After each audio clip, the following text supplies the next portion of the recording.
Hello, YouTube. I hope you guys are doing fantastic. Yeah, I hope you guys are having a good day. Maybe I don't think this episode will go on YouTube. It might just be something that's on the side. Uh, well, who knows, guys? Who knows with the way things are? Who knows? Um, Sadly, yeah. Any music I have. Oh, that looks like some good food. That looks like some decent food.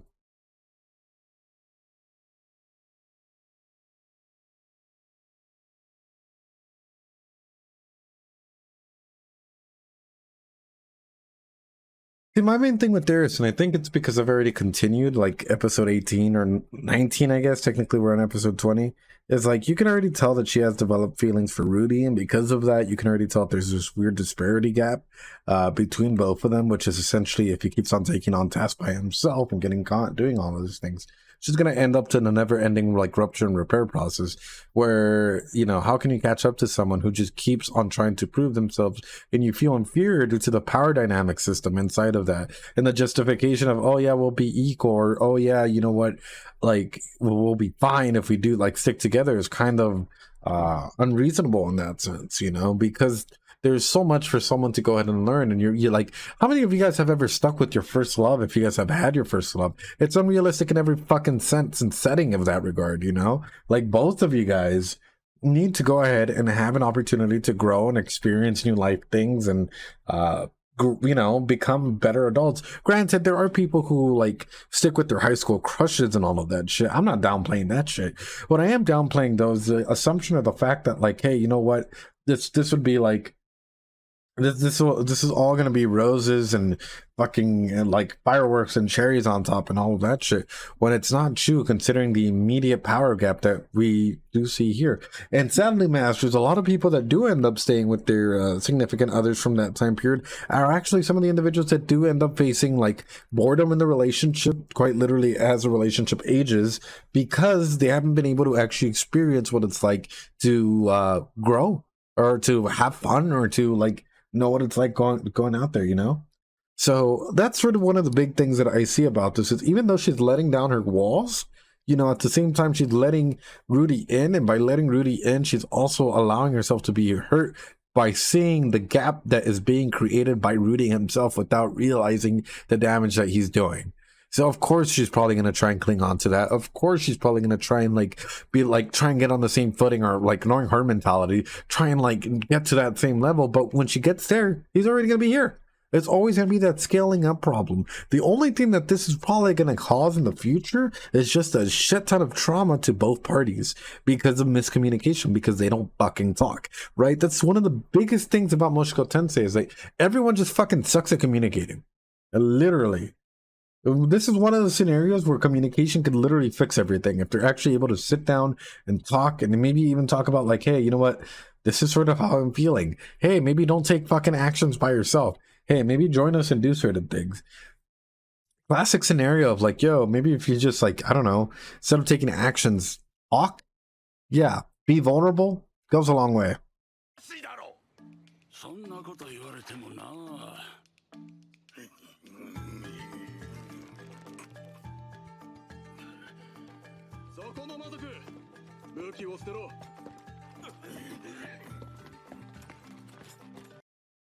Do I think time apart could... So here's the thing of Punyesh. In that scenario, they need more than just time apart. Like in a scenario like this, you also have to be willing to accept the consequences of being apart. So if they separate and say that, like, I don't know, Eris finds someone for herself, genuinely finds someone that cares about her and that isn't fucking gross in the same sense that Rudy is, but genuinely find someone that like appeases all of her standards, whatever. Rudy would have to come to terms with the realization that, hey, you know what, she's okay with, or she's being with someone else. Would he be okay with that? I don't think so. I genuinely don't think so in that regard. Like I don't think at all that he'd be I think that he'd probably go through a lot of emotional damage and turmoil. Like, yeah, because emotional turmoil comes in many like shapes and sizes. But like like, you know, and that's one of the, and reverse. What if, I don't know, she comes back into his life, like say 20 years from now, right? Like they separate, blah blah blah blah blah. Then she comes back into his life, like in 20 years, and he has kids and all of this stuff, and she still has these feelings for him. You know, the only way to be able to appraise the situation is like quite literally either, I don't know, do it discreetly, secretly, kind of infidelity wise. B, try and get into a polyamorous relationship. C, you know, accept it. That's the overall thing with that, you know, like and it's in a realistic setting, time will literally push you away from those individuals because you grow and you find out that you don't really need those individuals. You might have liked their comfort, their emotional status, but as you grow, you start finding out that they might not necessarily be there for you. So really important concept about time. In a realistic setting, they more than likely would never touch aspects back together. Maybe rarely, it does happen from time to time, but it's not like one of those key indicators. Most people, that's why I say, when you break up, you should do no contact. Absolutely, because that's how you're going to heal, you know?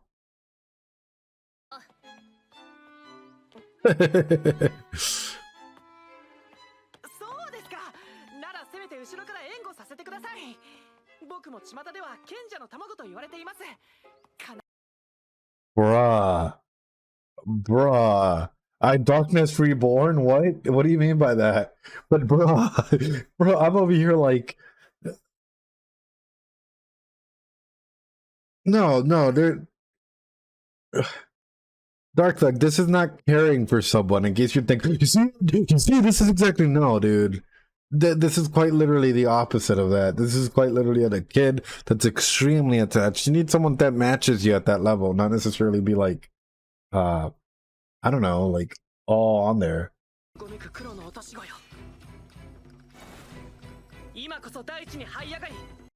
Fucking riot then, Brady.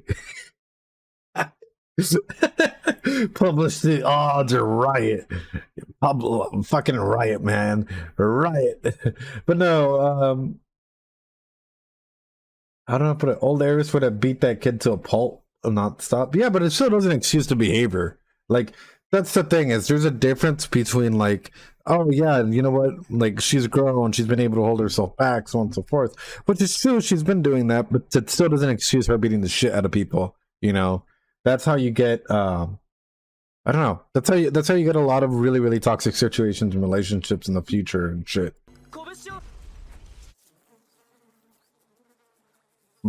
My dude made them all charcoal.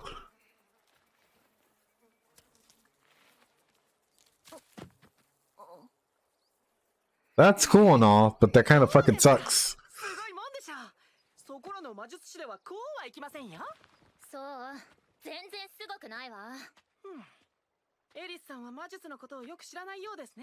Bruh.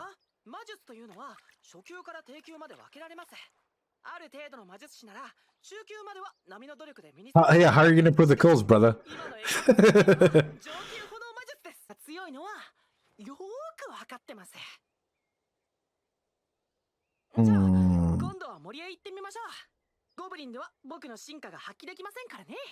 Bro, you're using fire magic in a forest. Are you a fucking genius or something? Like, what?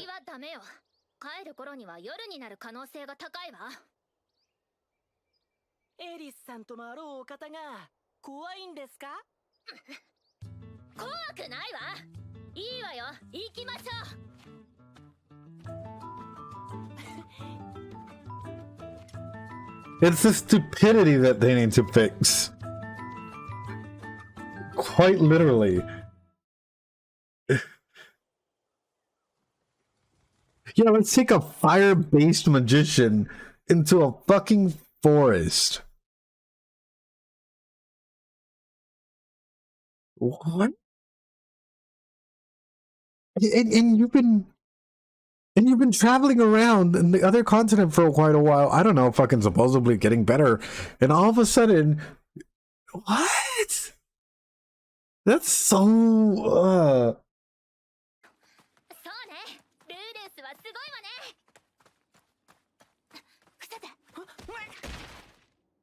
Oof.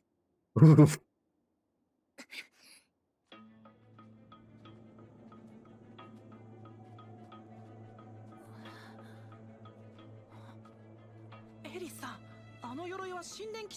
Bruh. Okay, guys. One aspect you guys are like, Eris has changed so much. So much has changed about Eris. How could you guys not see that?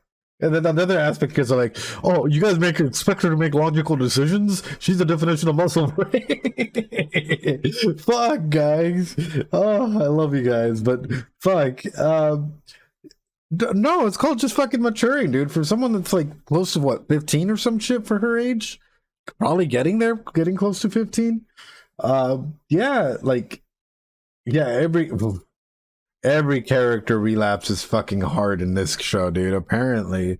But you still can't justify abuse, dude. You still can't justify, for example, her beating up other people as just like, hey, you know what? Part of her character traits. It's like, if you had good, if she's 13, still doesn't justify it, man.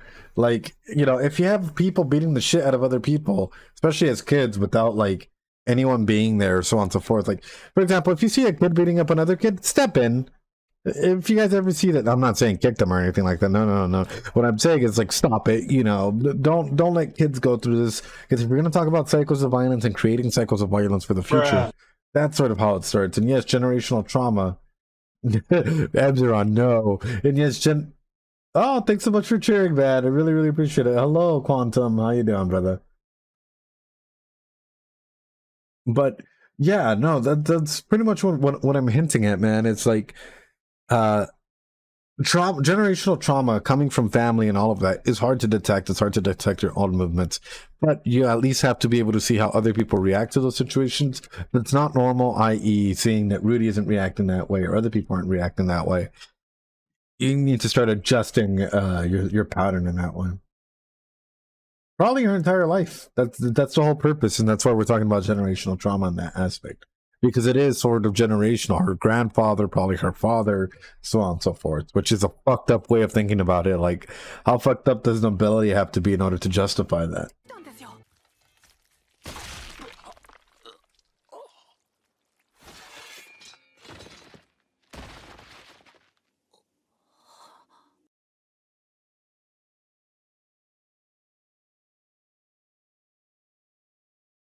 Why do I have a weird fucking feeling? Let me go back. It's like 15 something. That she's probably going to play a major fucking role in the future. I don't know why. All of a sudden, all of my spidey senses tingled at the same time. And it's like, huh. Why would they introduce a random ass character in an OVA? Because all of a sudden they forgot to include it in the main episodes. You know, without any... Because of aside from the eyes, you know, what? Oh yeah, she has a Chekhov's random ass character. Exactly, Bardic. Exactly. This is one of those like Chekhovian laws, you know, like fuck, dude. The gun is cocked, I guess, in this scenario.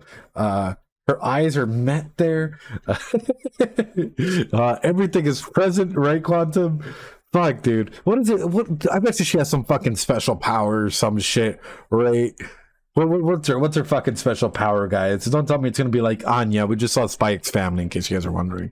Like, it's like telepathy or fucking seeing into the future or retaining memories past or some fucking bullshit, right? Oh, I know, but couldn't they have just put this in the next episode for the next season or some shit? Count it as like a retelling or some shit? Oh man, episodes like this crack me up. What is this all related though? Like my main question, this is gonna sound fucking silly, but when they showed this face, let me go back over here.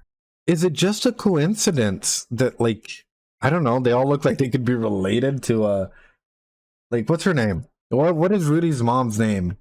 I always forget her fucking name and it drives me wild. Like, it all seems like they're fucking counter related or some shit. Like, it might just be me shooting because they all the character designs are now starting to look kind of similar to me. But yeah, Zenith. Just a typical anime character design. I mean, yeah, can be.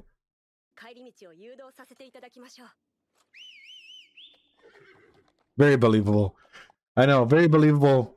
Cliff dude didn't fucking run away after seeing these guys get brutally fucking murdered. Yeah, guys.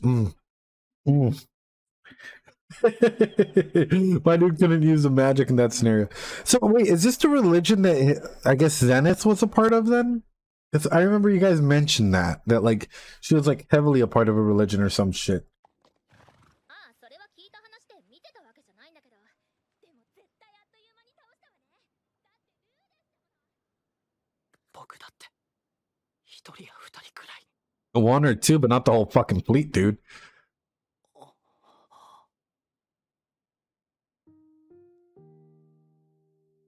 I swear, guys, if for some weird reason this fucking anime takes a wild fucking turn, I know I mentioned it previously, but if it takes a wild fucking turn into any fucking, I don't know, like stereotypical cliche shit, dude, I'm gonna be fucking pissed. I ain't just gonna be pissed. I'm gonna be fucking livid. Like, first time catching a live Master Poo. Like the name, man. Hello, how you doing, brother? Hope you're doing well. But yeah, man, I'm gonna be fucking livid if it turns into like a random ass stereotypical what kind of turn do you mean? I mean, fuck it, get stuck at the like at a research academy. Oh, high school times with Rudy, or college times with Rudy, or fucking working at a bakery or some fucking stupid shit instead of continuing on with whatever adventuring is. Like, if it's a fucking turn like that, dude, I'm gonna be fucking pissed because it's like, all right, well, I guess now we gotta settle down. Now we gotta make sure that we're doing this fucking fan service moment for all the empty peeps.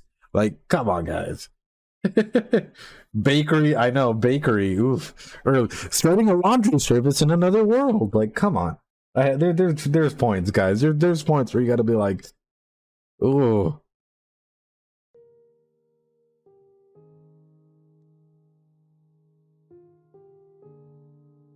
Also, if we get some fucking edgelord shit from Eris, if we get any type of edgelord type shit, like, I'm running away, like, you know, or I can't take your proposal right now, so let me give you strands of my hair, or cut off all of my hair for you in order to show my resolution, or any fucking weird, like, trying to be symbolic, but actually being kind of fucking edgelord type shit, dude. I'm a cringe a little, I'm a cry a little. I don't know, dude. I'm just, you guys are fucking wild. You guys are wild, guys. Ugh. Because I can already see it. It's like this whole, like, it's setting Rudy up to be a fucking villain for a lot of these guys' stories.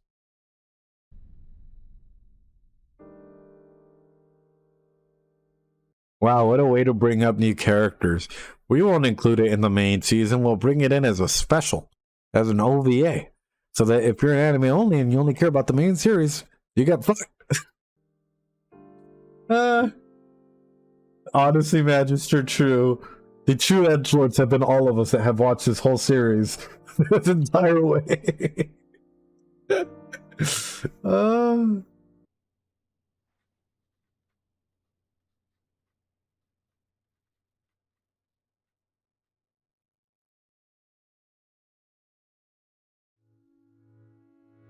Is that it?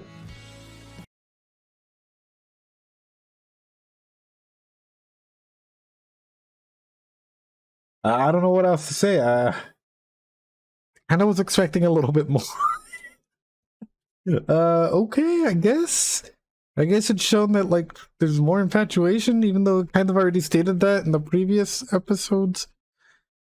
I don't know, dude. I don't. Yeah, I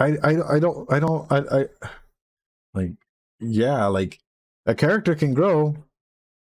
Doesn't mean that they've, like, doesn't mean that, like, all of a sudden it's a life-changing fucking growth or whatever, you know. It was pretty evident, I think, by episode 18 or 19, one of the ones we watched, that, like, hey, she's developed feelings for him, and it seemed a lot more naturalistic that way than, like, putting this one in there.